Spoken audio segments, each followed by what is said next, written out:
When I had my surgery, my knee surgery, I had to go to Japan. I don't know why I was so arrogant to think like, I don't need rehab. I don't need surgery. No, rehab after surgery. And my knee never was the same. And they told me, like, oh, you need to do rehab. You got to do this, you got to do that. I said, oh, I'll find somebody in Japan. And I went out there and hanging out with all those Japanese girls and going to the nightclubs. And I'm an idiot, bro. Too macho. Yeah, that's most difficult, right? Follow the instructions. Yeah. Most boring thing, but you gotta do what you gotta do. Would you say that instead of doing recovery and rehab on your knee, you did a little bit more recovery and rehab at the strip club in Roppongi? No, I don't go to the strip clubs in Japan because there's no Japanese girls in there. That's not what Boss Rutan told me. I went one time, and that's how I know there's no Japanese girls in there. I've never been back. That's not what Boss Rutan told me. Boss Rutan told me he caught you sleeping at the strip club. No. One time I was hanging out with Yakuza.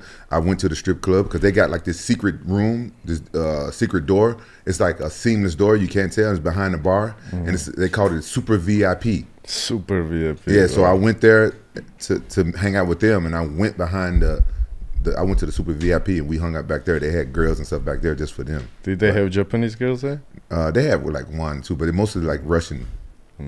Yeah, like they like those blondes there in Japan. Giga, the last fight, we saw you use your hands, use your legs, some of the iconic Giga moves.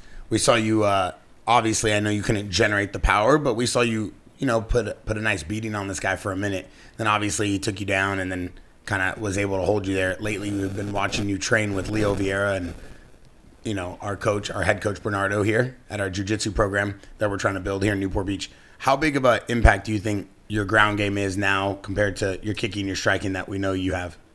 Leo and Bernardo's been very, very helpful in my life. Like we met. Actually, it's funny that how me and Leo we met. We both have daughters and they play volleyball. And like 2 years ago, maybe 3 years ago, we were sitting next to each other watching our kids' game, and we don't know nothing about each other. And it's like, oh, you have a broken ear. What do you do? What do you do? And that's how we got in touch with each other. And then when I saw him doing the Santos program, that was like blessing for me because I had to drive far, and now it's down here close by me. And for the last camp, he helped me a lot. Maybe like last 3 camps, he's been really helpful. And Bernardo and I and Leo made some adjustments for future, and I'm ready to get back to it and excited. If I fix the small moves that I have to fix on the ground,